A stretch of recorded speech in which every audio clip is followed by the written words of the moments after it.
Attorney General Barr, has the President or anyone at the White House ever asked or suggested that you open an investigation of anyone?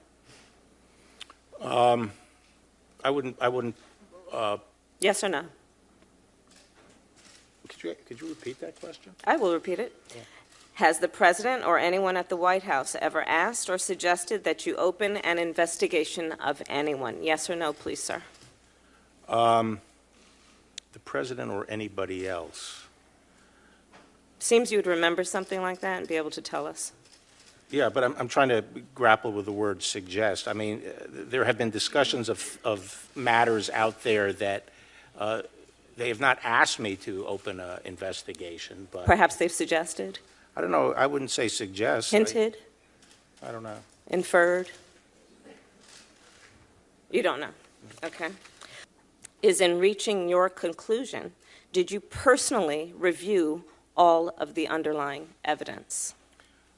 No, we took and accepted. Did we accepted Mr. Rosenstein?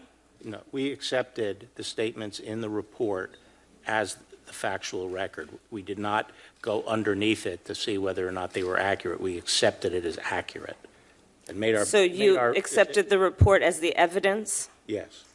You did not question or look at the underlying evidence that supports the conclusions in the report? No.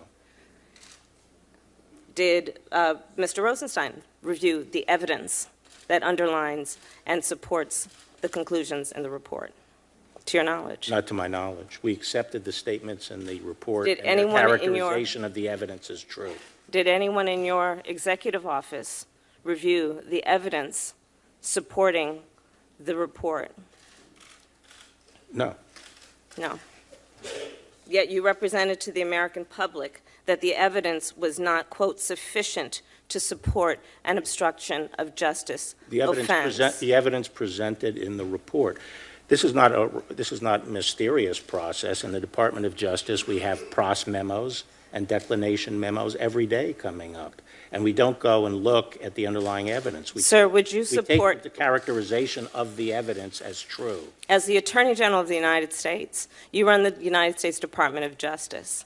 If in any U.S. attorney's office around the country, the head of that office, when being asked to make a critical decision about, in this case, the person who holds the highest office in the land, and whether or not that person committed a crime, would you accept them recommending a charging decision to you if they had not reviewed the evidence? Well, that's a question for Bob Mueller. He's the U.S. attorney. He's the one who presents the report. But it was you who made the charging decision, sir. You made the decision not to charge the president. No, in a pros memo and in a declination memo. You said it was your baby. What did you mean by that? It was my baby to decide whether or not to disclose it to the public. And whose decision was it? Who had the power to make the decision about whether or not the evidence was sufficient to make a determination of whether there had been an obstruction of justice? Prosecution memos go up to the supervisor. In this case, it was the Attorney General and the Deputy Attorney General who decide on the final decision. And that is based on the memo as presented by the U.S. Attorney's Office. I think you've made it clear that you've not looked at the evidence. We can move on. I think you've made it clear, sir, that you've not looked at the evidence, and we can move on. This is Kamala Harris showing for the umpteenth time that Bill Barr's management of the Mueller report was egregiously mishandled. She got him to admit that despite saying in his report that after reviewing the evidence laid out against Trump that he should not be charged, that he didn't even review the evidence. Not that it's surprising that a partisan official handpicked to oversee an investigation that he'd already spoken out against would do his best to squash it, but to come out and say that he made that decision without even bothering to consult the evidence after a 2-year investigation laid out in 448 pages is beyond the pale partisan hackery. And this comes in addition to his manipulation of the report itself to make it seem as if Trump was in a better position than he actually was.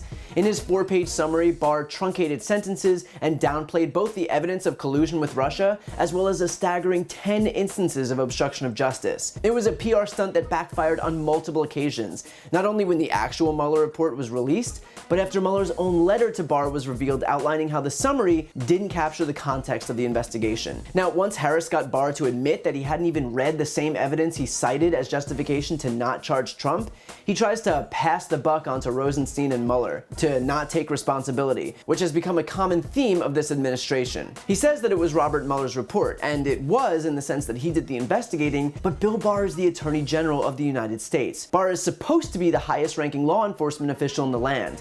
One might think that in perhaps the most important case in modern American history, the person in charge of the justice system might want to, I don't know, peek at the evidence. But of course, it was never about the facts laid out. It was simply and always about helping Trump. In other words, on every front possible, Bill Barr has proven himself completely incompetent and working solely to protect the president.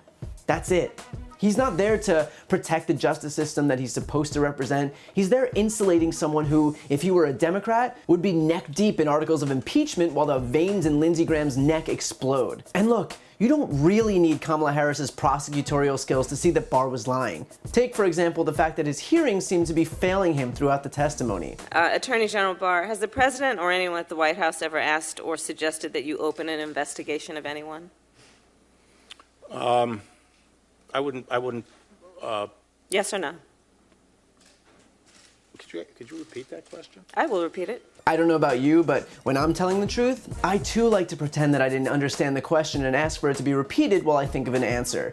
And it was ironic that the answer he needed to think about was whether he was being used as a tool by the President of the United States to seek retribution on political enemies. Seems like something he shouldn't have to think about. And so while Bill Barr had already proven himself a liar by misrepresenting Mueller's report, by holding a circus of a press conference to further spin that report before it was released, we now know that he couldn't even manage to be truthful when making his determination to not charge the president. Luckily, Mueller gave Congress the right to proceed with impeachment if it sees fit. And despite how much Barr might try to usurp that decision too, to protect his boss, it isn't his decision to make.